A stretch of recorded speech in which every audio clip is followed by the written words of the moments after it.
Mis padres se negaron a pagar $85,000 para salvar la vida de mi hijo, pero gastaron $230,000 en la extravagante boda de mi hermana. Esto sucedió cuando Lucas, mi hijo de 8 años, necesitaba un trasplante urgente, y ellos dijeron que no podían permitírselo, a pesar de que acababan de vender 2 propiedades de la familia. 3 meses después, vi en el Instagram de mi hermana fotos de la boda en Cancún con 300 invitados, una fuente de chocolate importado y un vestido de Vera Wang, mientras yo vendía mi coche para pagar sus sesiones de diálisis.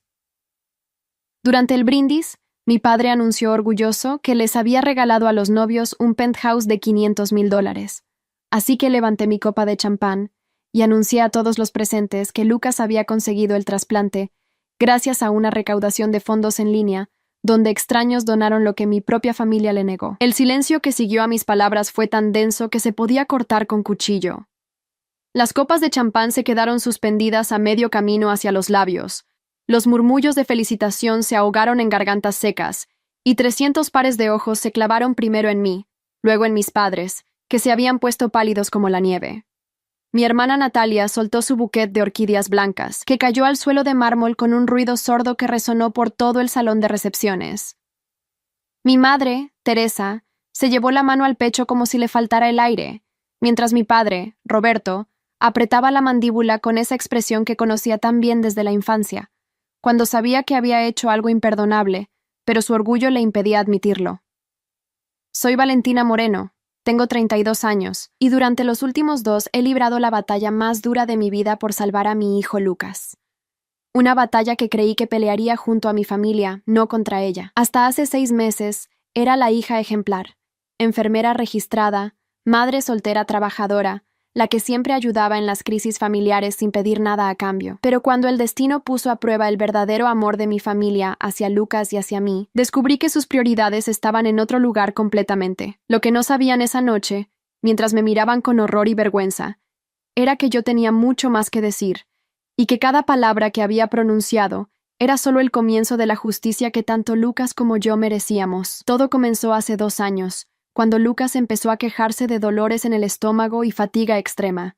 Al principio pensé que era algo normal de la infancia, tal vez demasiados videojuegos o comida chatarra. Pero cuando comenzó a perder peso y a dormir 16 horas al día, supe que algo estaba terriblemente mal. Como enfermera, había visto suficientes síntomas para reconocer cuando un niño no estaba fingiendo. Los primeros análisis de sangre confirmaron mis peores temores. Los niveles de creatinina de Lucas estaban por las nubes, y sus riñones funcionaban apenas al 15% de su capacidad normal. El diagnóstico llegó como un martillazo: enfermedad renal poliquística juvenil, una condición genética que destruye los riñones progresivamente. El nefrólogo pediátrico, el Dr. Ramírez, fue brutalmente honesto conmigo durante nuestra primera consulta privada. Lucas necesitará diálisis de inmediato y un trasplante renal dentro de los próximos 12 a 18 meses, me explicó mientras revisaba los resultados de las pruebas. Sin el trasplante, tiene tal vez 3 años de vida, y esos años serán cada vez más difíciles. La palabra trasplante se clavó en mi pecho como una daga. No era solo el miedo a perder a mi hijo, sino la realidad aplastante de lo que eso significaba económicamente. Como enfermera en un hospital público, tenía seguro médico, pero la cobertura para trasplantes era limitada. Los medicamentos antirrechazo costarían miles de dólares mensuales de por vida. Los procedimientos especializados, las hospitalizaciones prolongadas, los seguimientos constantes, todo se acumulaba hasta formar una montaña financiera imposible de escalar con mi salario. Esa noche, después de acostar a Lucas con una sonrisa forzada y la promesa de que todo estaría bien, me senté en la mesa de mi pequeña cocina y hice números hasta las 3 de la madrugada, incluso vendiendo mi coche, liquidando mis ahorros mínimos y pidiendo préstamos que tardaría décadas en pagar. No alcanzaría ni para cubrir la mitad de los gastos del primer año. Por primera vez en mi vida adulta, no tenía más opción que pedirle ayuda a mi familia. La familia Moreno siempre había sido próspera, aunque nunca ostentosa. Mis padres habían construido un pequeño imperio de bienes raíces durante los últimos 25 años, empezando con una casa de alquiler y expandiéndose hasta tener propiedades en toda la ciudad. Roberto había trabajado como inspector de construcción municipal durante 30 años, usando sus conexiones y conocimientos para hacer inversiones inteligentes. Teresa había sido maestra de primaria hasta jubilarse anticipadamente, gracias a los ingresos de las propiedades. No eran millonarios, pero tampoco conocían las preocupaciones financieras que habían marcado mi vida desde que decidí criarme a Lucas sola. Natalia, mi hermana menor por 4 años, había sido siempre la princesa de la familia. Mientras yo trabajaba medio tiempo durante la universidad para pagar mis estudios de enfermería, ella estudiaba arte en una universidad privada con todos los gastos cubiertos por papá. Cuando yo luchaba como madre soltera recién graduada, ella viajaba por Europa, encontrándose a sí misma, con dinero que aparecía mágicamente en su cuenta bancaria cada mes. Ahora, a los 28 años, trabajaba como influencer de moda y decoración. Vivía en un apartamento que papá había comprado para ella, y acababa de anunciar su compromiso con Andrés, un médico dermatólogo cuya familia también tenía dinero. La diferencia en cómo nos trataban había sido evidente desde siempre, pero yo había aprendido a aceptarla. Era la hija responsable, la que había elegido un camino más difícil, la que no necesitaba tantos cuidados porque era más fuerte. Natalia era la sensible, la artística, la que necesitaba protección y apoyo constante para florecer. Había asumido ese rol durante tanto tiempo que se había vuelto parte de mi identidad, hasta que la vida de Lucas dependió de si esa diferencia de trato se extendía también a mi hijo. Decidí acercarme primero a mi madre, pensando que el instinto maternal la haría entender la desesperación que sentía. La encontré en su jardín un sábado por la tarde, podando sus rosas con esa meticulosidad que la caracterizaba. Lucas estaba jugando en el columpio que papá había instalado años atrás, y por un momento todo parecía normal y pacífico. «Mamá, necesito hablar contigo sobre algo importante», le dije, sentándome en el banco de hierro forjado junto a ella. Teresa dejó las tijeras de podar y me miró con esa expresión que reservaba para las conversaciones serias. «¿Qué pasa, mija? Te ves preocupada desde hace semanas». Le expliqué todo: el diagnóstico de Lucas, la necesidad del trasplante, los costos astronómicos que el seguro no cubriría completamente. Mientras hablaba, vi cómo su rostro se llenaba de compasión genuina, y por un momento pensé que había tomado la decisión correcta al acudir a ella primero. «Dios mío, Valentina, ¿por qué no nos dijiste nada antes?», preguntó tomando mis manos entre las suyas. «Claro que vamos a ayudar. Lucas es nuestro nieto, y la familia está para esto». Su respuesta me llenó de alivio y gratitud. Había estado tan aterrorizada de parecer una fracasada, de admitir que no podía manejar sola la situación más importante de mi vida, que había postergado esta conversación durante semanas. «Necesito que hables con papá», le dije, sabiendo que Roberto era quien tomaba todas las decisiones financieras importantes en la casa. «Los doctores dicen que tenemos que actuar rápido. Cada mes que pasa sin el trasplante, los riñones de Lucas se deterioran más». Teresa asintió con determinación y me prometió que hablaría con mi padre esa misma noche. Me fui de su casa sintiendo que un peso enorme se había levantado de mis hombros, convencida de que finalmente tenía a mi familia de mi lado en esta lucha. La llamada de mi padre llegó 3 días después, y el tono de su voz me advirtió inmediatamente que las noticias no serían las que esperaba. «Valentina, mija, tu madre y yo hemos estado hablando sobre la situación de Lucas», comenzó con esa formalidad que usaba cuando quería crear distancia emocional. «Es una situación muy difícil, y queremos ayudar, pero necesitamos ser realistas sobre nuestras capacidades». «¿Qué quieres decir, papá?», pregunté, aunque una parte de mí ya sabía hacia dónde se dirigía la conversación. «Bueno, $85,000 es mucho dinero, y no es solo eso. Son los medicamentos de por vida, las hospitalizaciones futuras, todas las complicaciones que pueden surgir. Estamos hablando de cientos de miles de dólares a largo plazo». Su voz se volvió más suave, casi paternal, como si me estuviera explicando algo que era demasiado compleja para que yo entendiera. «Tu madre y yo no somos jóvenes, Valentina. Necesitamos pensar en nuestro retiro, en nuestra seguridad financiera». El suelo se movió bajo mis pies. «Papá, estamos hablando de la vida de tu nieto, de Lucas, de tu sangre». Mi voz se quebró a pesar de mis esfuerzos por mantener la compostura. «Lo sé, mija, y eso es lo que hace que esto sea tan doloroso. Pero también tienes que entender que nosotros no somos un banco. Hemos trabajado toda la vida para tener lo que tenemos, y no podemos arriesgar todo por una situación tan incierta». «¿Incierta?», repetí, sin poder creer lo que estaba escuchando. «Los doctores dijeron que con el trasplante, Lucas puede tener una vida completamente normal. El porcentaje de éxito es del 90%. Roberto suspiró profundamente. «Mira, Valentina, hemos decidido que podemos ayudarte con $5,000 ahora y tal vez otros 5,000 en algunos meses. Es lo mejor que podemos hacer sin comprometer nuestra estabilidad financiera». $10,000. Menos de lo que costaba el coche de Natalia. menos de lo que habían gastado en las vacaciones familiares del año anterior en Costa Rica. Colgué el teléfono sin decir adiós, sintiendo que acababa de conocer por primera vez a las personas que me habían criado. En los días siguientes, traté de procesar lo que había pasado, de encontrar una explicación que no implicara que mis padres valoraban más su comodidad que la vida de su nieto. Pero entonces llegó la bomba que derrumbó cualquier esperanza de que hubiera malentendido su posición. Una semana después de la llamada de mi padre, Natalia compartió en sus redes sociales la noticia de que mis padres habían vendido 2 propiedades: la casa de alquiler en el centro y el terreno que tenían cerca del lago. Las publicaciones mostraban fotos de los contratos firmados, celebrando nuevos comienzos y planes emocionantes para el futuro.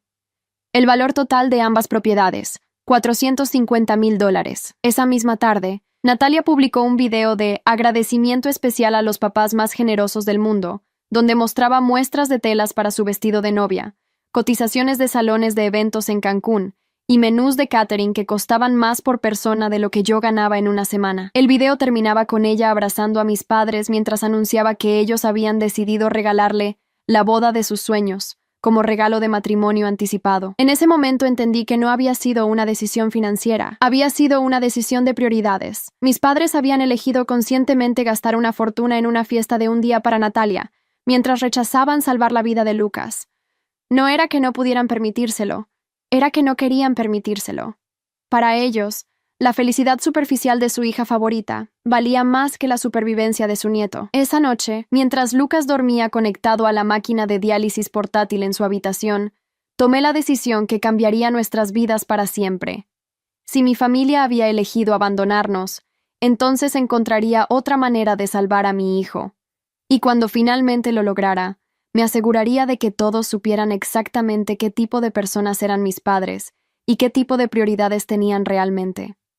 La traición de mi familia se volvió más profunda cada día que pasaba. Mientras yo vendía mi coche, trabajaba turnos dobles en el hospital y buscaba desesperadamente maneras de reunir dinero para el trasplante de Lucas. Las redes sociales de Natalia se llenaban de actualizaciones diarias sobre los preparativos de su boda, fotos de pruebas de vestidos de diseñador, degustaciones en restaurantes de 5 estrellas, reuniones con planificadores de bodas que cobraban más por sus servicios de lo que yo ganaba en 3 meses. Cada publicación era como una bofetada. Papá y mamá me sorprendieron con una sesión de spa en el resort donde será la boda. Escribía junto a fotos de masajes con vista al mar. Mamá dice que solo lo mejor para su princesa.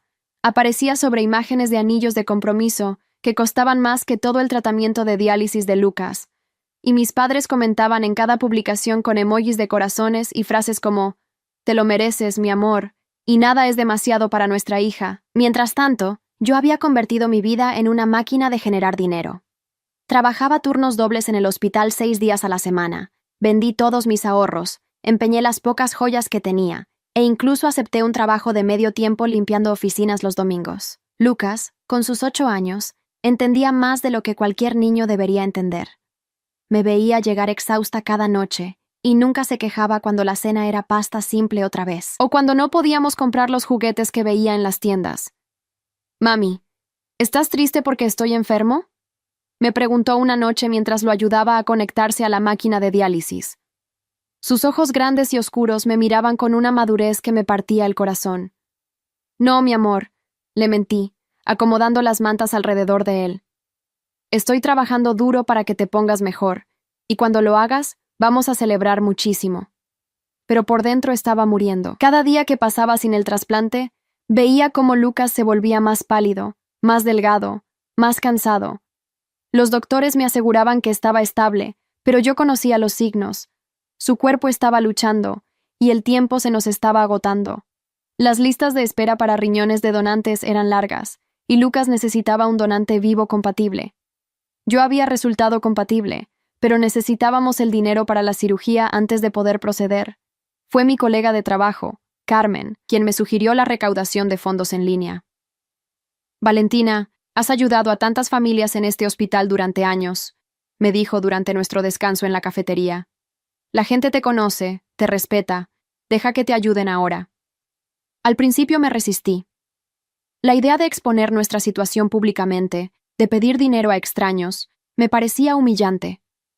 Pero cuando vi a Lucas vomitar durante 20 minutos seguidos después de una sesión de diálisis particularmente difícil, supe que mi orgullo no valía más que su vida. La página de GoFundMe que creé fue simple y honesta. Subí fotos de Lucas sonriendo a pesar de estar conectado a la máquina de diálisis. Expliqué su diagnóstico en términos que cualquiera pudiera entender. Y desglosé exactamente cuánto dinero necesitábamos y para qué. No mencioné nada sobre mi familia. No dije que mis padres se habían negado a ayudar. Simplemente presenté nuestra historia como lo que era.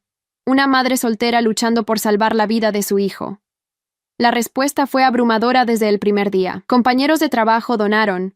Vecinos que apenas conocía contribuyeron. Hasta familias de pacientes que había cuidado durante años aparecieron con cheques y palabras de aliento. Pero lo que más me impactó fueron las donaciones de personas que no conocía en absoluto. Padres de otros niños enfermos, enfermeras de otros hospitales, gente común que simplemente había leído nuestra historia y decidido ayudar. En 3 semanas habíamos recaudado $60,000, en 6 semanas $80,000. Para el final del segundo mes, teníamos los $85,000 completos que necesitábamos para la cirugía, más donaciones adicionales para cubrir los medicamentos iniciales y los gastos de recuperación. Lloré durante horas el día que el doctor Ramírez me confirmó que podíamos programar el trasplante para la siguiente semana. Es un milagro, me dijo, revisando todos los documentos financieros. En 25 años haciendo esto, he visto pocas veces una respuesta de la comunidad tan masiva y tan rápida. Pero para mí no se sentía como un milagro, se sentía como justicia. Extraños que no nos debían nada, habían dado dinero que apenas podían permitirse porque entendían que la vida de un niño no tenía precio. Mientras que mi propia familia, con recursos abundantes, había decidido que nuestro sufrimiento no valía la pena interrumpir sus planes de lujo. Durante todo este tiempo, mis padres y Natalia seguían compartiendo actualizaciones sobre la boda como si nada estuviera pasando.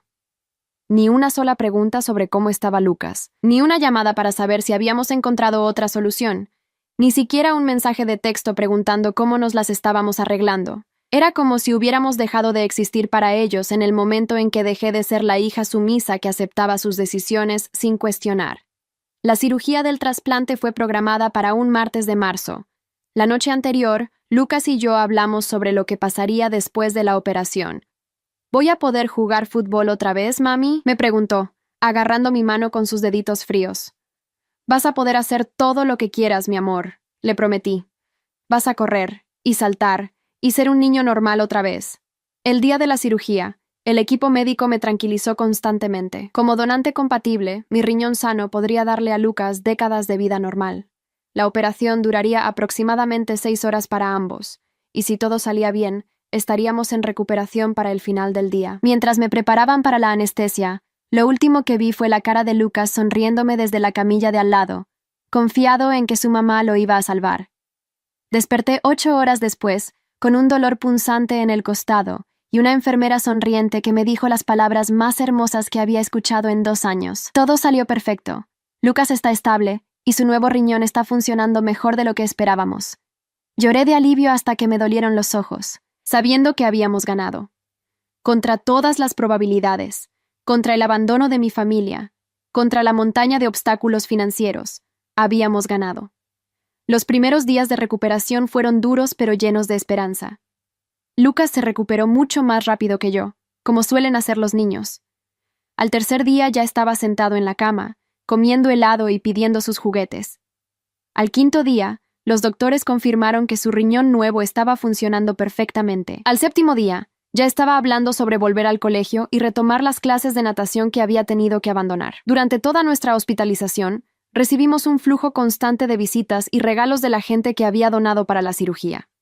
Compañeros de trabajo que venían después de sus turnos, vecinos que traían comida casera, hasta niños de la escuela de Lucas que habían hecho tarjetas de mejórate pronto con sus propias manos. La habitación del hospital parecía una floristería, llena de flores, globos y carteles de apoyo.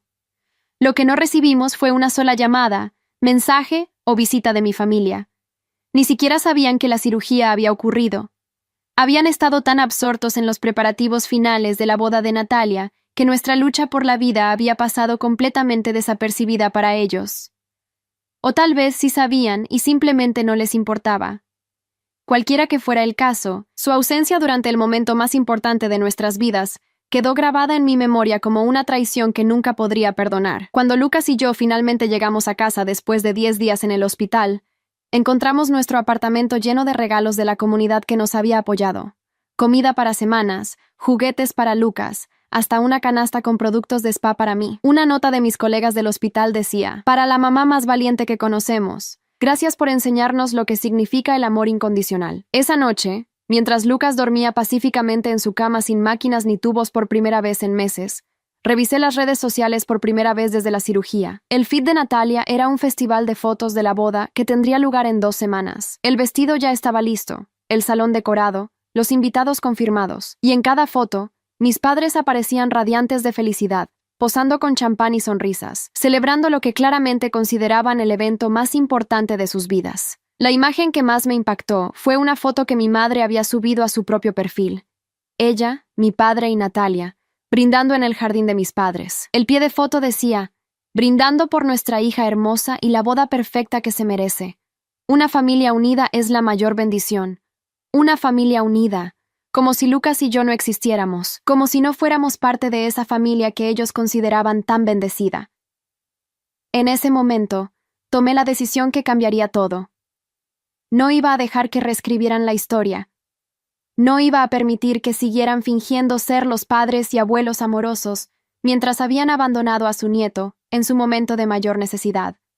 Si querían celebrar públicamente su generosidad con Natalia, entonces también iban a enfrentar públicamente las consecuencias de su mezquindad con Lucas. Me conecté a la página de GoFundMe y escribí una actualización que sería leída por las casi 3,000 personas que habían seguido nuestra historia. Lucas y yo queremos agradecer a todos los ángeles que hicieron posible este milagro. La cirugía fue un éxito total, y nuestro hijo tiene ahora la oportunidad de vivir una vida normal y saludable. Estamos eternamente agradecidos con cada persona que donó, compartió nuestra historia, o simplemente nos envió pensamientos positivos. Ustedes nos salvaron cuando quienes deberían habernos apoyado nos dieron la espalda. Lucas ahora sabe que en este mundo hay gente buena que ayuda sin pedir nada a cambio, y esa es la lección más valiosa que podría aprender. El post se volvió viral en nuestra comunidad, fue compartido cientos de veces, y los comentarios se llenaron de mensajes de apoyo, y también de indignación. Muchas personas preguntaban directamente sobre mi familia, queriendo saber cómo era posible que hubiéramos tenido que recurrir a extraños para salvar la vida de Lucas. No respondí directamente, pero tampoco censuré los comentarios de gente que había conectado los puntos, y estaba expresando su shock por la situación. 2 días después, recibí la primera llamada de mi madre en 3 meses. Su voz sonaba tensa y acusatoria desde la primera palabra. Valentina, ¿qué es esa publicación que subiste? La gente nos está haciendo preguntas muy incómodas. La frialdad en su tono me confirmó que incluso después de todo lo que había pasado, su principal preocupación seguía siendo su imagen, no el bienestar de su nieto. ¿Qué tipo de preguntas, mamá? Respondí con la voz más neutral que pude conseguir. Bueno, algunas personas de la iglesia me preguntaron por qué no sabían que Lucas había estado tan enfermo, ¿y por qué habíamos permitido que tuvieras que pedir dinero a extraños? Hizo una pausa antes de continuar con un tono aún más molesto. María Elena me dijo que leyó en internet que habías tenido que vender tu coche y trabajar turnos dobles. Eso nos hace quedar muy mal, Valentina. Nos hace quedar muy mal. No nos sentimos terrible por no haber sabido lo difícil que era la situación. O, ¿por qué no nos contaste que las cosas estaban tan mal? Sino simplemente preocupación por cómo los hacía quedar a ellos el hecho de que su hija hubiera tenido que luchar sola por la vida de su hijo. Mamá, dije lentamente, les conté exactamente lo difícil que era la situación. Les expliqué que Lucas necesitaba un trasplante para sobrevivir. Les dije cuánto dinero necesitábamos, y ustedes me dijeron que no podían ayudar porque tenían que pensar en su retiro. El silencio del otro lado de la línea fue tan largo que pensé que había colgado. Bueno, dijo finalmente. Eso fue una conversación privada familiar. No debería estar siendo discutida en Internet para que todos la vean. Su indignación era palpable, como si yo fuera la que hubiera hecho algo malo al contar la verdad sobre lo que había pasado. ¿Y cuándo es la boda de Natalia, mamá? Pregunté, cambiando de tema abruptamente.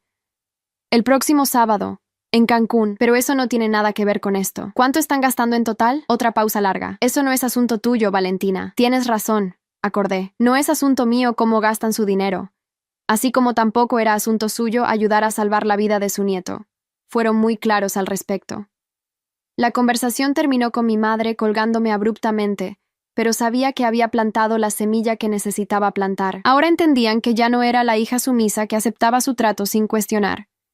Y más importante, sabían que otras personas estaban empezando a hacer preguntas sobre sus prioridades como padres y abuelos. Los días siguientes trajeron más llamadas incómodas de familiares y conocidos que habían leído sobre nuestra situación. Mi tía Esperanza, hermana de mi madre, me llamó llorando para preguntarme por qué no le había contado sobre la enfermedad de Lucas. Habría organizado una colecta en la iglesia inmediatamente, me dijo. ¿Cómo es posible que Teresa y Roberto te hayan dejado luchar sola con esto? Cada conversación como esa era una validación más de que mi percepción de la situación había sido correcta. La gente normal, decente, no abandona a su familia durante una crisis médica. La gente normal no le niega ayuda financiera a un niño moribundo mientras gasta una fortuna en una fiesta. Mi familia había hecho algo tan cruel y tan fuera de lo normal que incluso las personas que los conocían desde hacía décadas estaban en shock. La presión social comenzó a afectar a mis padres de maneras que yo no había anticipado. Mi madre tuvo que salirse de su grupo de lectura después de que las señoras la bombardearan con preguntas sobre Lucas. Mi padre recibió comentarios incómodos de sus antiguos colegas que habían leído sobre la situación. Incluso el padre de su iglesia los había contactado para preguntarles si la familia necesitaba apoyo durante esta crisis médica de la que aparentemente no habían estado enterados. Pero en lugar de reflexionar sobre sus acciones, mis padres duplicaron su apuesta. Una semana antes de la boda, Natalia publicó un video respondiendo a los rumores y malentendidos, donde explicaba que había problemas familiares complicados que habían creado malentendidos sobre la situación de Lucas. En el video, que claramente había sido guionado por mis padres, Natalia afirmaba que ellos siempre habían estado dispuestos a ayudar, pero que yo había rechazado su apoyo y había elegido hacer las cosas por mi cuenta. Era una mentira tan descarada que me quitó el aliento, pero también me dio exactamente lo que necesitaba para justificar lo que estaba planeando hacer en su boda. Ya no se trataba solo de exponerlos por haberme abandonado. Ahora también se trataba de detener activamente sus intentos de reescribir la historia y pintarme como la hija problemática que había rechazado su ayuda. El video de Natalia recibió comentarios mixtos. Algunas personas que no conocían los detalles completos expresaron simpatía hacia mis padres, pero muchas otras hicieron preguntas incómodas que ella no pudo responder. Si siempre estuvieron dispuestos a ayudar, ¿por qué Valentina tuvo que recurrir a GoFundMe?, escribió una persona. ¿Exactamente qué tipo de ayuda ofrecieron y cómo la rechazó ella?, preguntó otra. Pero lo que realmente me enfureció fue la última parte del video, donde Natalia decía: a veces las familias pasan por momentos difíciles, pero siempre hay dos lados de cada historia.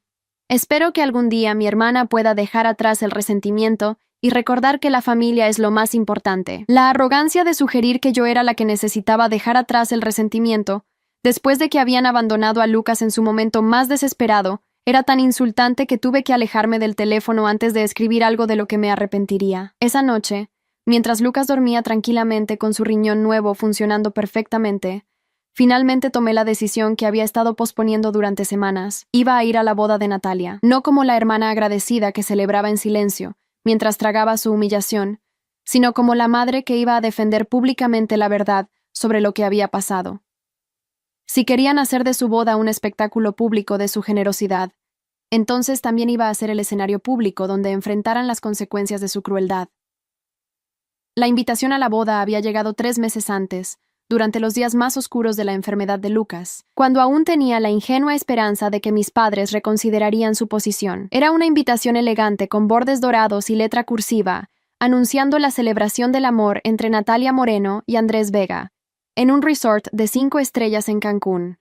En letras más pequeñas, especificaba: recepción con cena de 3 platos y barra libre hasta las 2 de la madrugada. Nunca había respondido oficialmente a la invitación, y mi familia había asumido que no asistiría. De hecho, mi ausencia probablemente hacía que todo fuera más cómodo para ellos, ya que no tendrían que enfrentar preguntas incómodas de otros invitados sobre por qué se veía tan demacrada o por qué Lucas no estaba conmigo. Pero ahora, con Lucas sano y con la verdad de su lado, mi presencia en esa boda iba a ser exactamente lo contrario de cómoda para ellos. Usar mis ahorros limitados para el vuelo a Cancún y una noche en el resort era un sacrificio económico considerable, pero lo veía como una inversión en justicia. Me las arreglé para conseguir una habitación en el mismo resort para la noche de la boda, alegando que era hermana de la novia y que había habido un malentendido con mi reservación original. El personal del hotel fue amable y complaciente, especialmente cuando mencioné que acababa de salir del hospital después de una cirugía mayor. Los días previos al viaje los pasé planificando exactamente qué iba a decir y cuándo lo iba a decir. No quería arruinar la ceremonia religiosa. Por muy enojada que estuviera con mi familia, había límites en cuanto a qué tipo de drama estaba dispuesta a crear. Pero la recepción, especialmente el momento de los brindis, era territorio abierto. Era el momento cuando la familia tradicionalmente se levanta para hablar sobre los novios, para contar historias emotivas y ofrecer buenos deseos para el futuro. El vuelo a Cancún fue la primera vez que había estado en un avión en 5 años, y definitivamente la primera vez que viajaba sola desde que Lucas había nacido. Durante las 3 horas de vuelo, repasé mentalmente todo lo que había pasado durante los últimos 2 años, desde el primer diagnóstico hasta la recuperación exitosa de Lucas. Cada detalle de su dolor, cada noche que había trabajado turnos dobles para pagar sus medicamentos, cada momento de desesperación cuando pensé que lo perdería. El resort era exactamente el tipo de lugar que habría esperado que mis padres eligieran para la boda de Natalia. Opulento, exclusivo y caro. Piletas infinitas que se fundían con el océano, restaurantes con chefs de renombre internacional, suites que costaban más por noche de lo que yo ganaba en una semana. Mientras hacía el check-in, escuché a otros huéspedes hablando en el lobby sobre la boda Moreno Vega, como si fuera el evento social de la temporada. Mi habitación tenía vista al océano y estaba ubicada a solo 2 pisos del salón principal, donde tendría lugar la recepción. Desde mi balcón podía ver los preparativos finales, mesas redondas con manteles color marfil, centros de mesa con orquídeas blancas que probablemente costaban más que todo el tratamiento mensual de diálisis de Lucas, y una pista de baile rodeada de luces que convertían el espacio en algo que parecía sacado de una revista de bodas de celebridades. La ceremonia estaba programada para las 5 de la tarde en la capilla del resort, seguida inmediatamente por un cóctel de 2 horas, y luego la cena de recepción. Yo había calculado mi llegada para aparecer justo antes del cóctel, evitando la ceremonia pero llegando a tiempo para los momentos sociales donde mi presencia causaría el mayor impacto. No quería darles tiempo para procesar mi llegada y coordinar una respuesta. Quería que fuera una sorpresa completa. Pasé la tarde preparándome con el mismo cuidado que habría puesto en cualquier otra ocasión importante. Me había comprado un vestido nuevo para la ocasión, algo elegante pero no demasiado llamativo, en un color azul marino que me hacía lucir profesional y respetable. Era importante que no pareciera que había venido a crear un escándalo por el simple drama. Necesitaba parecer la madre responsable y digna que era. Alguien cuyas palabras tendrían peso y credibilidad. A las 7 de la noche, bajé al área de la recepción donde ya había comenzado el cóctel. El sonido de risas y conversación llenaba el aire tropical, mezclándose con la música suave de un cuarteto de cuerdas. Los invitados estaban esparcidos por las terrazas del resort, bebiendo champán y disfrutando de canapés preparados por el chef del lugar. Todo era exactamente tan perfecto y caro como había imaginado que sería. Me moví por la multitud con cuidado, manteniéndome en la periferia mientras buscaba a mi familia. Reconocí a muchos de los invitados, tíos y primos que no había visto en años, amigos de la familia, colegas de mis padres. Algunos me reconocieron y parecieron sorprendidos de verme, pero mantuve las conversaciones breves y corteses, explicando simplemente que había llegado tarde debido a complicaciones médicas recientes. Finalmente los vi cerca de la barra principal. Mis padres flanqueando a Natalia y Andrés como guardaespaldas orgullosos, presentándolos a varios invitados con esa sonrisa radiante que reservaban para los momentos en que se sentían especialmente exitosos como padres. Natalia estaba deslumbrante en su vestido de Vera Wang, un diseño intrincado que probablemente había costado más que mi salario anual. Roberto llevaba un smoking hecho a medida, y Teresa lucía un vestido de madrina que claramente había sido seleccionado por un estilista profesional. Me acerqué lentamente, esperando el momento perfecto para hacer mi entrada. Quería que hubiera suficientes personas alrededor para que mi presencia fuera notada, pero no tantas que el impacto se diluyera en el caos. Cuando vi que estaban en medio de una conversación con los padres de Andrés y algunos familiares importantes, supe que era el momento. «Hola, familia», dije con voz clara pero no agresiva, apareciendo en el círculo de conversación con una sonrisa que había practicado en el espejo. El efecto fue inmediato y dramático. Natalia casi se atraganta con su champán, mis padres se quedaron literalmente con la boca abierta, y Andrés, que nunca había estado presente durante nuestros conflictos familiares, Simplemente parecía confundido por la tensión repentina que había llenado el aire. «Valentina», murmuró mi madre, recuperándose primero del shock. «¿Qué? ¿Cómo?» «Decidí que no podía perderme la boda de mi hermana pequeña», respondí alegremente, abrazando a Natalia antes de que pudiera retroceder. «Especialmente después de todo lo que ha pasado este año. Hay tanto que celebrar». Los siguientes minutos fueron un ejercicio fascinante en control de daños social. Mis padres se vieron obligados a presentarme a los padres de Andrés y a explicar por qué su otra hija había aparecido inesperadamente. Natalia tuvo que fingir alegrías por mi presencia mientras claramente intentaba calcular qué tipo de amenaza representaba yo para su día perfecto. Y yo mantuve una fachada de hermana amorosa y madre dedicada, mencionando casualmente que acababa de salir del hospital pero que no se habría perdido esto por nada del mundo. «¿Hospital?», preguntó la madre de Andrés con preocupación genuina. «Espero que no haya sido nada serio». «Oh, no era para mí», expliqué con una sonrisa brillante. «Mi hijo Lucas, de 8 años, acaba de recibir un trasplante de riñón. Yo fui la donante. Ha sido una experiencia increíble. Realmente te hace apreciar lo que es importante en la vida». El silencio que siguió fue exactamente lo que había esperado.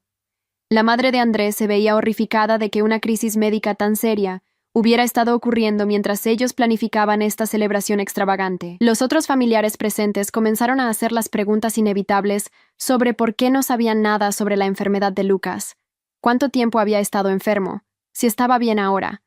Y mientras yo respondía a cada pregunta con la honestidad directa que había perfeccionado durante meses de explicar la situación a doctores, enfermeras y donantes de GoFundMe, veía cómo mis padres se volvían cada vez más incómodos. No podían contradecir mi historia porque era completamente verdadera. No podían explicar su ausencia durante nuestra crisis porque no había explicación que no los hiciera quedar mal. Y no podían pedirme que me callara sin quedar como monstruos frente a los padres de su nuevo yerno. Qué afortunada que haya tenido tanta ayuda de la familia durante un momento tan difícil, comentó el padre de Andrés, asumiendo naturalmente que una crisis médica infantil habría unido a nuestra familia. Seguramente Roberto y Teresa fueron un apoyo increíble durante el tratamiento. Era el momento que había estado esperando, la abertura perfecta para la verdad que había venido a contar. Pero antes de que pudiera responder, Natalia intervino rápidamente. «Valentina siempre ha sido muy independiente», dijo con esa sonrisa tensa que reconocía desde la infancia. «Prefiere manejar las cosas sola, ¿verdad, hermana?» La mentira descarada me dio la justificación final que necesitaba para lo que estaba a punto de hacer. Si quería seguir reescribiendo la historia, entonces iba a enfrentar las consecuencias de hacerlo en público, frente a testigos que podrían juzgar por sí mismos qué versión de los eventos sonaba más creíble. En realidad, dije con la voz más dulce que pude reunir, me habría encantado tener ayuda familiar. Desafortunadamente, cuando les expliqué que necesitaba $85,000 para salvar la vida de Lucas, mamá y papá me dijeron que no podían permitírselo porque tenían que pensar en su retiro. La cara de horror en Roberto fue tan perfecta que casi me hizo sonreír. Pero como pueden ver por esta boda hermosa, resultó que sí tenían dinero para las cosas que realmente les importaban. El cóctel se transformó en cena sin más incidentes dramáticos, pero la semilla había sido plantada. Durante toda la comida, noté conversaciones susurradas en mesas cercanas, miradas hacia nuestra mesa familiar, y una tensión subyacente que no había estado presente cuando llegué. Mis padres mantuvieron sonrisas forzadas y respondieron cortésmente cuando les hablaban, pero era obvio que estaban profundamente incómodos. Natalia intentó varias veces acercarse a mí durante la cena para aclarar las cosas, pero yo mantuve todas nuestras conversaciones superficiales y enfocadas en temas seguros como la decoración hermosa y lo deliciosa que estaba la comida. No quería darle la oportunidad de preparar una defensa o coordinar una respuesta antes del momento del brindis, que sabía que llegaría después del postre. Mientras esperaba ese momento crucial, reflexioné sobre todo el camino que había recorrido para llegar aquí. Hacía exactamente un año, cuando Lucas había recibido su diagnóstico inicial, yo habría hecho cualquier cosa para mantener la paz familiar. Habría tragado mi humillación, aceptado migajas de ayuda, y probablemente habría terminado agradeciendo a mis padres por los $10,000 que habían ofrecido como si fuera una generosidad extraordinaria. Pero ya no era esa persona, la madre que había luchado sola por la vida de su hijo, que había trabajado hasta el agotamiento para pagar su tratamiento, que había vendido todo lo que tenía valor para reunir dinero para medicamentos. Esa madre había desarrollado una espina dorsal de acero y una claridad moral que no permitía más autoengaños. Lucas se merecía una madre que defendiera su valor, que no permitiera que nadie tratara su vida como menos importante que una fiesta cara. El momento finalmente llegó después del postre, cuando el coordinador de la boda anunció que era hora de los brindis familiares. Como era tradicional, los padres de ambos novios hablarían primero, seguidos por hermanos y otros familiares cercanos. Roberto se puso de pie primero, levantando su copa de champán con la confianza de un hombre acostumbrado a ser el centro de atención en eventos sociales. Su brindis fue exactamente lo que había esperado. Emotivo sin ser muy personal, gracioso sin ser ofensivo, y lleno de referencias a su generosidad como padre, y la alegría que sentía al darle a Natalia la boda de sus sueños. Habló sobre el penthouse de $500,000 que les había regalado a los novios como regalo de bodas, sobre cómo nada era demasiado para su princesa, y sobre su orgullo de poder proveer para las necesidades de su familia. Cada palabra era como una puñalada, especialmente la parte sobre proveer para las necesidades de su familia. Pero mantuve mi expresión neutral y aplaudí cortésmente cuando terminó, sabiendo que mi turno estaba a solo minutos de distancia. Teresa habló después, con un discurso similar, lleno de amor maternal performático y referencias sutiles a todos los sacrificios que habían hecho para hacer posible esta celebración perfecta. Cuando llegó mi turno, me puse de pie lentamente, levantando mi copa con la misma gracia que habían mostrado mis padres. La conversación en el salón se detuvo gradualmente, cuando la gente se dio cuenta de que la hermana misteriosa que había aparecido inesperadamente estaba a punto de hablar. 300 invitados me miraron con expectativa, sin idea de que estaban a punto de presenciar un momento que redefiniría completamente su percepción de la familia Moreno. Buenas noches a todos, comencé con voz clara y sonriente. Soy Valentina, la hermana mayor de Natalia, y quiero agradecer a todos por estar aquí esta noche para celebrar este momento tan especial.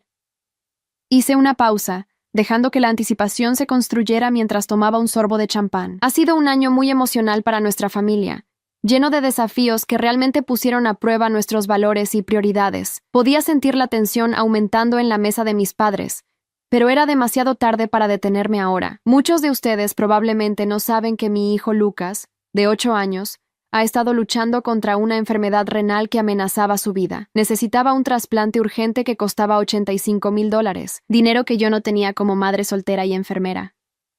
La conmoción en el salón era palpable ahora, con murmullos de sorpresa y compasión corriendo por las mesas. Cuando les pedí ayuda a mis padres para salvar la vida de su nieto, me dijeron que no podían permitírselo porque tenían que pensar en su retiro. Las expresiones de horror comenzaron a aparecer en las caras de los invitados, especialmente aquellos que habían escuchado el brindis de Roberto minutos antes sobre su generosidad ilimitada hacia Natalia.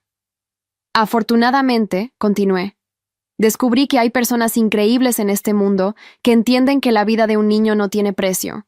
Extraños que nunca habían conocido a Lucas donaron dinero que apenas podían permitirse porque creyeron que valía la pena salvarlo. Mi voz se fortaleció con cada palabra, alimentada por meses de dolor reprimido y determinación maternal. Lucas recibió su trasplante hace 3 semanas y está completamente sano gracias a la generosidad de personas que no nos debían nada. El silencio en el salón era tan completo que se podía escuchar el sonido de las olas rompiendo en la playa. Natalia estaba pálida como su vestido. Roberto tenía la mandíbula apretada hasta el punto que parecía que se iba a romper. Y Teresa tenía lágrimas corriendo por sus mejillas cuidadosamente maquilladas. Así que levanto mi copa, dije con una sonrisa que había perfeccionado durante meses de fingir que todo estaba bien cuando no lo estaba, para celebrar las prioridades familiares claras y bien definidas, por padres que pueden gastar $230,000 en una fiesta de un día mientras les niegan $85,000 para salvar la vida de su nieto, por una familia que entiende verdaderamente lo que es importante. La copa de champán se sintió pesada en mi mano mientras la levantaba hacia el cielo estrellado de Cancún. Y más que nada, brindo por todos los extraños hermosos que se convirtieron en la familia que Lucas y yo necesitábamos cuando los que compartían nuestra sangre decidieron que no valíamos la pena. Tomé un sorbo largo de champán mientras 300 invitados me miraban en shock absoluto, muchos comenzando a entender exactamente qué tipo de personas eran realmente Roberto y Teresa Moreno. ¡Salud!, concluí con una sonrisa radiante, y bebí el resto de mi champán mientras el salón entero permanecía en silencio mortal. El caos que siguió a mi brindis fue exactamente lo que había esperado. pero aún más satisfactorio de lo que había imaginado. Por unos segundos que parecieron eternos, nadie se movió ni habló. Luego, como si alguien hubiera roto un hechizo, el salón explotó en murmullos, susurros urgentes y el sonido de sillas arrastrándose mientras la gente se inclinaba hacia sus vecinos de mesa para procesar lo que acababan de escuchar. Natalia fue la primera en reaccionar, poniéndose de pie tan rápido que derribó su copa de champán. «Valentina, ¿cómo te atreves?», gritó, su voz quebrándose entre la furia y la histeria. «Este es mi día de boda. ¿Cómo puedes ser tan cruel y egoísta?». Las lágrimas habían comenzado a correr por su rostro, llevándose consigo el maquillaje profesional que había costado $500. Pero su indignación solo sirvió para confirmar lo que muchos invitados ya estaban pensando. En lugar de expresar shock o horror por la revelación de que sus padres habían abandonado a un niño moribundo, su única preocupación era cómo esto afectaba su día especial. Varios invitados la miraron con expresiones que claramente decían que una boda parecía trivial comparada con la vida de un niño de 8 años. «Natalia», dije con voz calmada, colocando cuidadosamente mi copa vacía en la mesa. «No he dicho una sola mentira. Cada palabra que acabo de decir es completamente verdadera, y hay documentos médicos, registros de GoFundMe y cientos de testigos que pueden confirmarlo». Mi tranquilidad contrastaba dramáticamente con su histeria, haciendo que ella pareciera aún más descontrolada e irracional. Roberto finalmente encontró su voz, poniéndose de pie con toda la autoridad patriarcal que pudo reunir. «Valentina, esto es inaceptable. Hay formas apropiadas de manejar los asuntos familiares, y arruinar la boda de tu hermana no es una de ellas». Pero su intento de controlar la situación cayó en oídos sordos. Varios invitados ya se habían puesto de pie y se acercaban a nuestra mesa, no para apoyarlo, sino para hacerme preguntas directas. «¿Es cierto que su nieto necesitaba un trasplante y ustedes se negaron a ayudar?», preguntó directamente la madre de Andrés, mirando a mis padres con una expresión de disgusto apenas contenido. «¿Mientras gastaban todo este dinero en una boda?». Su voz llevaba el tono de alguien que acababa de descubrir que había estado socializing con personas cuyos valores morales encontraba repugnantes. Teresa intentó responder, pero las palabras salieron como un balbuceo incoherente. «No, no fue así. Hubo malentendidos. Valentina no quería nuestra ayuda». Pero cada intento de explicación solo la hundía más profundo. Los invitados que habían conocido a mi familia durante años comenzaron a recordar otras ocasiones donde habían mostrado favoritismo hacia Natalia, otros momentos donde mi bienestar había sido sacrificado por su comodidad. El tío Eduardo, hermano de mi padre y padrino de mi confirmación, se acercó con el rostro rojo de indignación. «Roberto, ¿me estás diciendo que sabías que tu nieto estaba muriendo y elegiste gastar el dinero en una fiesta?». Su voz se alzó con cada palabra. «¿Qué clase de hombre hace eso? ¿Qué clase de abuelo?». «Eduardo, tú no entiendes la situación completa», intentó explicar Roberto. Pero su hermano lo interrumpió con un gesto despectivo. «Entiendo perfectamente. Entiendo que mi sobrino nieto casi muere mientras ustedes compraban vestidos de diseñador y contrataban chefs famosos». Se dio vuelta hacia mí con ojos llenos de lágrimas. «Valentina, mija, ¿por qué no me dijiste? Habríamos ayudado inmediatamente». Esta escena se repitió con una docena de familiares y amigos cercanos que se acercaron durante los siguientes minutos. Cada conversación revelaba la misma verdad, que mis padres habían mantenido en secreto la crisis médica de Lucas, específicamente para evitar preguntas incómodas sobre por qué no estaban ayudando. Habían calculado que era más fácil mentir por omisión que explicar por qué consideraban que una boda era más importante que la vida de su nieto. Los padres de Andrés, claramente mortificados por estar asociados con esta situación, se retiraron discretamente de la celebración, después de susurrar algo urgente al oído de su hijo. Andrés, atrapado entre lealtad hacia su nueva esposa y horror por lo que acababa de descubrir sobre su nueva familia política, parecía completamente perdido. Durante toda la relación y el compromiso, mis padres habían logrado mantener la imagen de abuelos amorosos y padres generosos. Ahora estaba descubriendo que había sido todo una fachada. «Natalia», le dijo suavemente a su nueva esposa, «creo que deberíamos irnos a nuestra suite para hablar sobre esto en privado». Pero Natalia estaba demasiado histérica para ser razonable. «No, esta es mi recepción. No voy a dejar que mi hermana psicótica arruine todo por lo que hemos trabajado». Se giró hacia mí con una furia que nunca había visto antes. «Siempre has estado celosa de mí. Siempre has odiado que papá y mamá me amen más». Sus palabras resonaron por todo el salón, que había quedado relativamente silencioso mientras todos observaban el drama familiar desenvolverse. Pero en lugar de generar simpatía hacia ella, su confesión involuntaria de que sabía perfectamente que mis padres la favorecían, solo confirmó que toda la familia había sido cómplice en crear y mantener esta dinámica tóxica. Natalia, dije con una tristeza genuina en mi voz. Nunca he estado celosa de que te amaran más. He estado dolida de que amaran tan poco a Lucas que lo dejaran morir antes que cancelar tu fiesta. Las palabras salieron con una calma que me sorprendió incluso a mí. Un niño de 8 años casi muere, y tu mayor preocupación es que hablar sobre eso arruina tu día perfecto. Eso dice todo lo que necesito saber sobre quién eres realmente.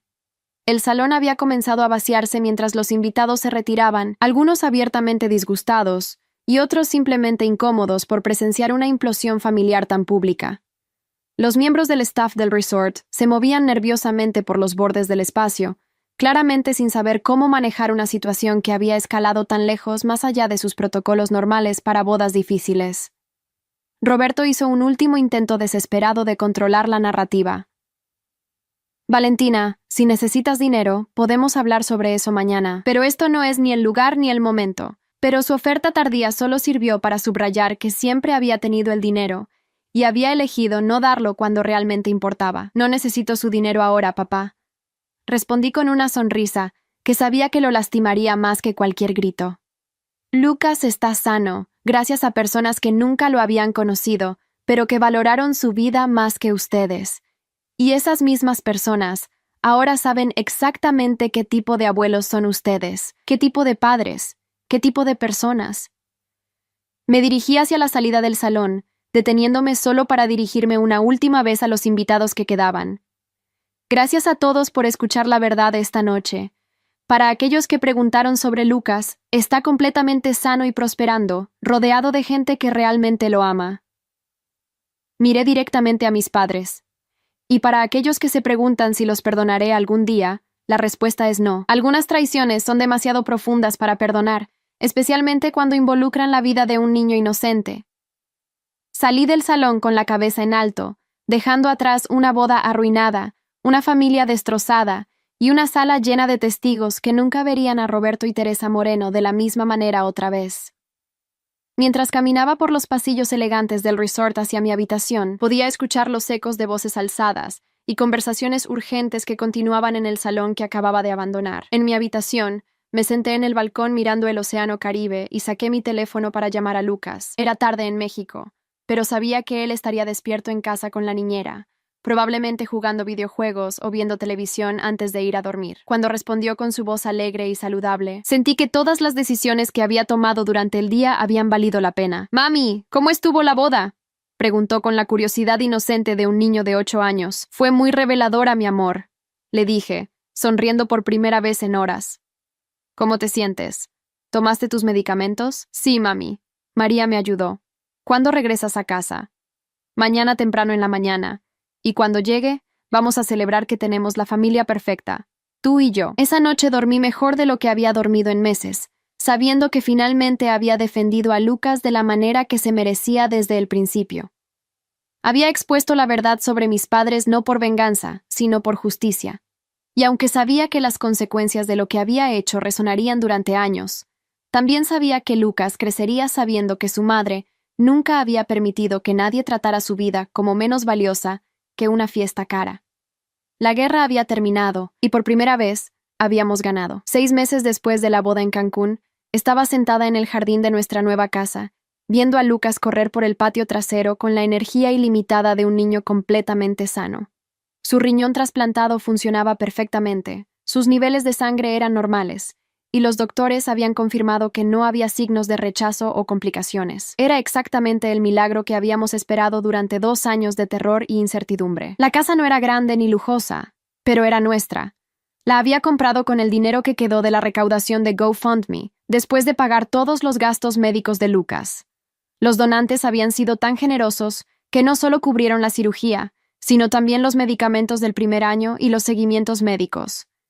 Con mi salario de enfermera y sin gastos médicos masivos, finalmente podíamos vivir con comodidad modesta pero genuina. Lo más importante era que Lucas tenía su propio cuarto, pintado en los colores que él había elegido, lleno de juguetes que había podido comprarle sin culpa, y con una ventana que daba al jardín donde podía jugar sin restricciones por primera vez en años.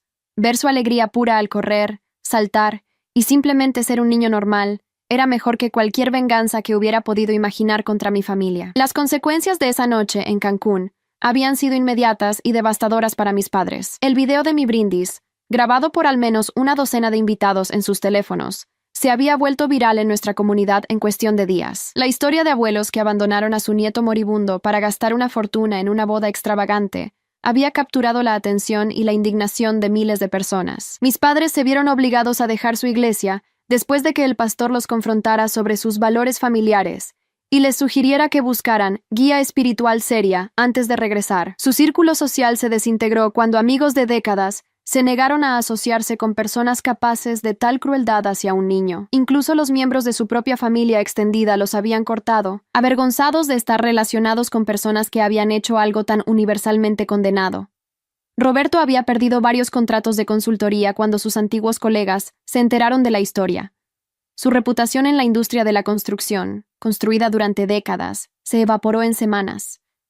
Teresa había tenido que renunciar a su trabajo voluntario en la biblioteca local, después de que otros voluntarios se negaran a trabajar con ella. Su cuidadosamente cultivada imagen como abuela amorosa había sido reemplazada por la realidad de ser conocida como la mujer que había elegido flores de boda sobre la vida de su nieto. El matrimonio de Natalia había comenzado a desmoronarse casi inmediatamente después de la boda arruinada. Andrés, confrontado con la realidad de que había unido su vida a una familia capaz de abandonar a un niño moribundo, había comenzado a ver a su nueva esposa bajo una luz completamente diferente. La mujer que había pensado que era simplemente mimada resultó ser alguien que genuinamente creía que su comodidad era más importante que la vida de un niño. Según rumores que llegaron a través de conocidos mutuos, Andrés había comenzado procedimientos de divorcio apenas 3 meses después de la boda. Aparentemente, no podía reconciliar la imagen de sí mismo como un médico dedicado a salvar vidas con estar casado con alguien que había participado activamente en negar atención médica que salvara vidas a un miembro de su propia familia. El penthouse de $500,000 que mis padres les habían regalado tuvo que ser vendido para dividir los activos en el divorcio. Natalia había intentado contactarme varias veces durante los meses posteriores a la boda, alternando entre disculpas lacrimosas y ataques furiosos.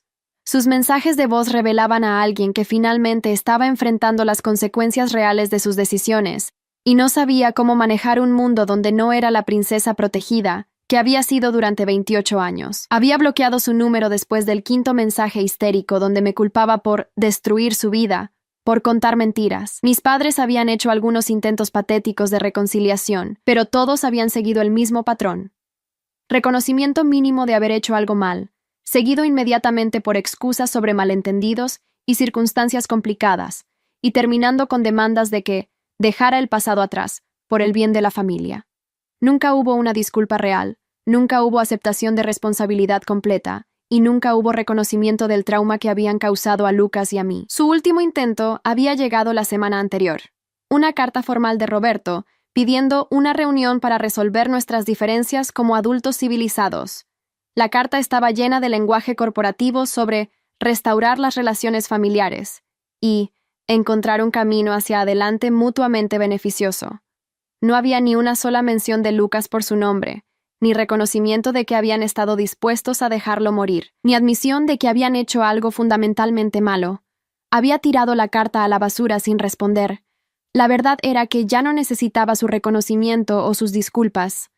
Los primeros meses después de la confrontación, había esperado secretamente que se dieran cuenta de la magnitud de lo que habían hecho y vinieran a rogar perdón. Había fantaseado con el momento en que finalmente entenderían que habían casi perdido a su nieto por su mezquindad y crueldad. Pero con el tiempo, había llegado a entender que las personas como mis padres nunca cambian realmente. Son incapaces de la autorreflexión real que requeriría admitir que habían estado dispuestos a sacrificar la vida de un niño por mantener su estilo de vida lujoso. Era más fácil para ellos culparme por ser dramática o no entender las complejidades financieras que enfrentar el hecho de que habían fallado en la prueba más básica de humanidad decente. Lucas, afortunadamente, había sido demasiado joven para entender completamente lo que había pasado con mis padres. Sabía que habían estado ocupados durante su enfermedad y que ahora no los veíamos seguido, pero no entendía las implicaciones más profundas de su abandono. Era una bendición que había decidido preservar conscientemente. No quería que cargara con el conocimiento de que sus propios abuelos habían valorado tan poco su vida. En su lugar, Lucas había sido rodeado de amor y apoyo de fuentes inesperadas. Los donantes de GoFundMe se habían convertido en una especie de familia extendida virtual, enviando cartas de aliento, regalos en su cumpleaños, y siguiendo sus actualizaciones médicas con interés genuino. Varios de ellos habían llegado a ser amigos cercanos en la vida real, personas que habían comenzado como extraños pero que se habían convertido en los tíos y tías honorarios que mis propios hermanos nunca habían sido. Mi carrera también había florecido de maneras inesperadas. Mi historia había llegado a la atención de varias organizaciones médicas y fundaciones de trasplantes, que me habían invitado a hablar sobre la experiencia de ser tanto paciente como donante. Había comenzado a trabajar medio tiempo como consultora para familias que navegaban crisis médicas similares, ayudándolas a entender sus opciones y conectarlas con recursos que yo había tenido que encontrar por mi cuenta. Este trabajo me había dado un propósito que iba más allá de simplemente sobrevivir. Cada familia que ayudaba era una forma de honrar la generosidad de las personas que nos habían salvado a Lucas y a mí. Era una manera de transformar nuestro trauma en algo constructivo que beneficiara a otros niños que enfrentaban batallas similares. Pero más que nada, la experiencia me había enseñado la diferencia entre familia biológica y familia elegida. Los lazos de sangre no significaban nada si no estaban respaldados por amor genuino, sacrificio y apoyo mutuo. Lucas tenía ahora una familia compuesta por personas que habían elegido amarlo y protegerlo sin esperar nada a cambio. Era una familia más fuerte y más auténtica que cualquier cosa que mis padres hubieran proporcionado jamás. Mientras veía a Lucas jugar en nuestro jardín esa tarde, riéndose mientras perseguía mariposas con la energía incansable de un niño completamente sano, supe que habíamos hecho más que sobrevivir. Habíamos prosperado. Habíamos construido una vida basada en valores reales en lugar de apariciones superficiales. Y habíamos aprendido que la justicia verdadera no viene de la venganza, sino de vivir bien a pesar de aquellos que trataron de destruirnos. Mis padres habían perdido todo lo que realmente importaba: el respeto de su comunidad, la lealtad de su familia extendida y la oportunidad de conocer al niño extraordinario que Lucas se estaba convirtiendo. Estaban viviendo ahora en el aislamiento y la vergüenza que sus propias decisiones habían creado, enfrentando cada día el conocimiento de que habían elegido una fiesta cara sobre la vida de su nieto. Nosotros, por el contrario, estábamos viviendo rodeados de amor genuino, prosperidad modesta pero honesta, y la satisfacción profunda que viene de saber que habíamos superado la prueba más difícil que la vida nos había puesto. Lucas estaba sano, yo estaba en paz, y nuestra familia elegida era más fuerte que cualquier lazo de sangre que hubiera sido roto. La justicia, resultó, era mejor que la venganza, y vivir bien era la mejor respuesta a aquellos que habían apostado en contra de nosotros. Hay historias que no son solo historias, son espejos de la vida. Si esta te conmovió, ayúdanos a seguir contando otras que también merecen ser escuchadas. Muchas gracias y que tengas un excelente día.